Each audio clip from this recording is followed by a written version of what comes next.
You're not antisocial. You're not cold. You just need your space to stay regulated. And most people don't understand that the walls you build aren't keeping the world out. They're keeping you intact. Picture this. Someone sits too close to you on an empty couch. A roommate lingers in your doorway, just talking. A friend drops by unannounced and suddenly your chest tightens, your jaw clenches, and you feel this quiet rage you can't explain. You smile, you tolerate it. But inside, you're screaming. And afterward, you need hours, sometimes days, to feel like yourself again. People call you territorial, guarded, hard to get close to. But here's what's really happening. Your need for space isn't a personality flaw. It's a nervous system preference, a boundary style, a way your brain protects its most limited resource, energy. And there are very specific psychological reasons why proximity feels like pressure, why closeness feels like chaos, and why solitude feels like safety. Let me break it down. Your nervous system treats proximity as data overload. When someone enters your space, your brain doesn't just register their presence, it registers their everything, their energy, their mood, the micro-expressions on their face, the pauses in their sentences. You're reading between the lines, even when there's nothing being said. It's like trying to have a quiet thought in a room where 10 radios are playing at once.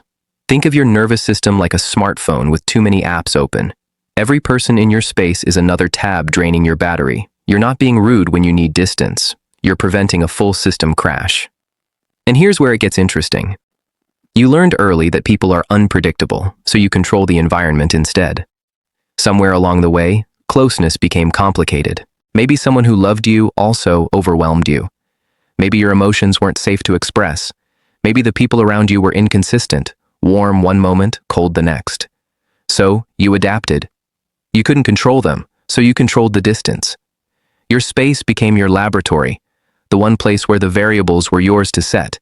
It's like being a sound engineer in a world full of feedback. You're not turning people down because you hate music. You're turning them down because the distortion is unbearable. You're not avoiding connection. You're avoiding the chaos connection used to bring. But here's the part people miss. Solitude isn't loneliness for you. It's where you metabolize the world. When you're alone, you're not withdrawing. You're processing. Every conversation you had, every emotion you absorbed, every subtle shift in the room you unconsciously tracked. You don't recharge by being around people. You recharge by being away from them. It's like running water through a filter. The world flows through you all day, and solitude is how you clear the sediment. Other people think you're being distant when you need time alone. But you're not pulling away from them. You're coming back to yourself. You're not emotionally unavailable. You're just selectively open. And that's where the contradiction lives. Your boundaries aren't walls, they're gates, and not everyone gets a key. Here's the truth people don't want to hear. You actually care deeply. You just care quietly, slowly, behind closed doors. When you let someone in, it's not casual, it's intentional, it's sacred. You don't have surface-level friendships because surface-level anything feels like noise. Think of yourself like a private gallery. Most people only see the lobby, but the ones who earn access, they get the whole archive. You're not cold, you're discerning. You're not closed off, you're curating who gets to affect you. And that's an act of self-preservation, not selfishness. But here's what makes this tricky. Your hypervigilance makes you an emotional empath, which is exactly why you need distance. You don't just notice things, you absorb them. Someone's bad mood becomes your chest tightness. Their anxiety becomes your restlessness. Their need for attention becomes your exhaustion. You're wired to pick up on what's unspoken. And that gift? It's also a curse. It's like being able to hear every frequency on the radio at once. You don't get to choose what comes through, so you limit exposure. Not because you don't care, but because you care too much, and your system can't filter what isn't yours. You're not being dramatic when you say someone's energy drains you. You're describing a literal neurological experience. You feel what others miss. And that's why you protect your space like it's oxygen, because for you, it is. And here's the beautiful contradiction. You're the person who needs the most space, and also the one who loves the deepest.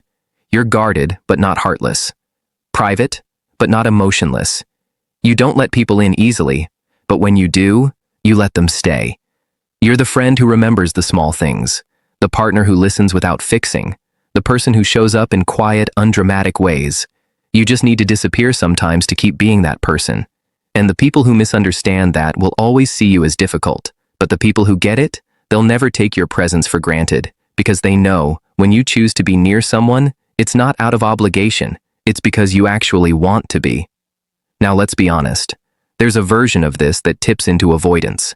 If you're using your need for space to dodge all vulnerability, to never let anyone close, to stay so protected that no one can ever reach you, that's not boundaries anymore. That's isolation dressed up as self-care. The difference? Healthy boundaries create space for connection, not from it. They let you come back restored, not permanently removed. If you find yourself pushing everyone away and calling it a preference, it might be worth asking, am I protecting my peace, or am I protecting myself from being known? This isn't about forcing yourself to be more open, it's about checking in. Are your walls keeping you safe, or keeping you stuck? You deserve closeness that doesn't cost you your calm, but you also deserve to be seen. So if you're someone who needs their space, you're not broken, you're not difficult, you're just wired to feel everything. So you learned to limit the input. Your solitude isn't loneliness, your distance isn't rejection, your boundaries aren't barriers. They're the way you stay soft in a world that's endlessly loud, and the right people will never make you explain that. They'll just give you room to breathe and trust that you'll come back when you're ready, because you always do.